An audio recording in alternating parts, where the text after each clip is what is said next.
Hi, my name is Carlton, and I'm going to tell you about Gparted. Gparted is an excellent tool. It's part of the GNOME set of things, and it not only partitions, but it also sizes and resizes your hard drive, and it's a good tool to have. Hey, who's that? Why, that's our noble governor of Alaska, Sarah Palin. Why are you both wearing red? It must be fate. Anyway, back over to Gparted. Here you got their main page. Now, they got all kinds of data, and they have a good forum. If you've never been a member of a forum, it's about time. Sign up for their forum. They have good questions and good answers and good smart people answering it. I've gone to a lot of forums where people don't have a clue. And here they have some, just all the help you need, stuff like that. Sometimes people don't want to register for a forum. They don't want to give their email address. Well, then come up with a fake one. But use a forum. It'll help you out in the long run. So on the download page, it takes you, and you're going to download the live CD. It's going to take you to SourceForge, who is just excellent. They host all kinds of things, and I think it's great. You ought to consider contributing if you're going to use the tool. This kind of tool will cost you like 40 or 50 bucks brand new, so it's certainly worth 15 or 20 bucks. So you would download the Gparted live CD and burn it. Now I've already done that, and we're going to come over here and pop it into this laptop. And we're going to resize something. So I just put the CD in there, and it is booting up right now. Now, Gparted happens to be running on Gen 2, and you'll see all that here in a moment. Now, while that's booting up, I'm going to point out a friend of mine over here. Her name is Jenny Myers, and she has a ministry called Oil of Joy Ministries. And she helps orphans over in India and things of that nature. And she was my Sunday school teacher for a while, and if you want to contribute to something, consider her, as she's a really swell person, very honest, trustworthy. I've known her for years. Now back over here to Gparted. I'm going to let it auto-configure. And so I just hit enter. And it's doing its deal right now. Now sometimes it might not like your video size. That's okay. It'll give you an option down there and even tell you what to do. So it's doing its thing right now. And while it's doing its thing, I'm going to give you a couple clues. Well, hang on. First, I'm going to pop in for the US bitmap here. And it'll give you all that. And then to speak English, enter for US English.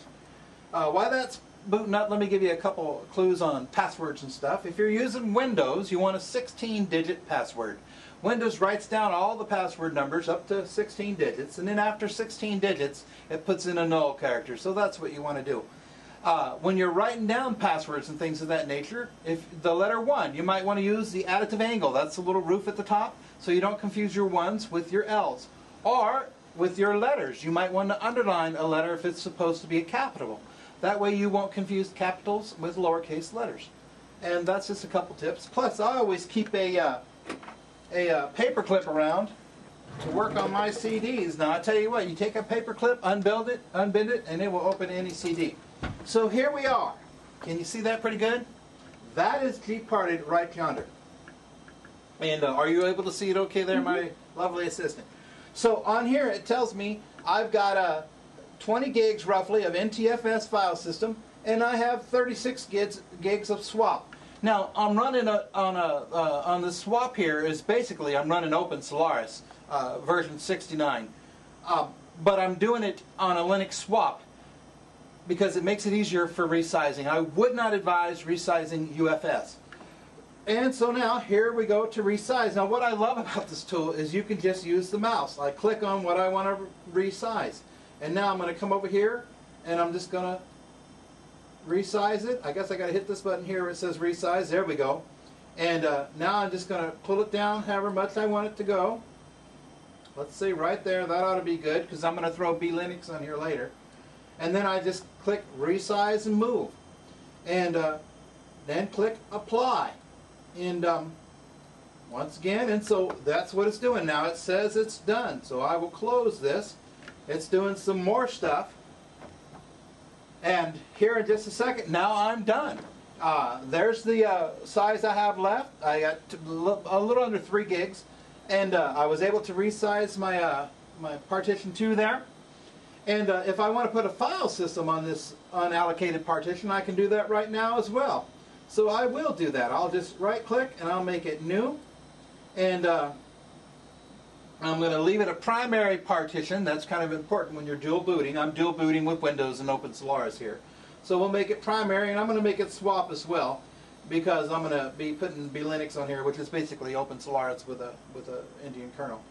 And so I add it on there. I apply. Ask me again. I say yes. It's doing its deal, and there you go. It's wrapping up right now, and there we go. So that's how easy it is to use Gparted. Now you can get Gparted for free, or you can go pay 50 or 60 bucks for Partition Magic, which doesn't work that good anyway. So I like Gparted. I encourage you to use it. And then to get out of it, because sometimes this is a problem, but not with Gparted. It's written very well. You double click there, and here it goes, eject and boot. Say yes, and there you go. It even tells you to move your CD out, which I'll do right now. And that's Gparted, and I hope you enjoy it. Have a good day.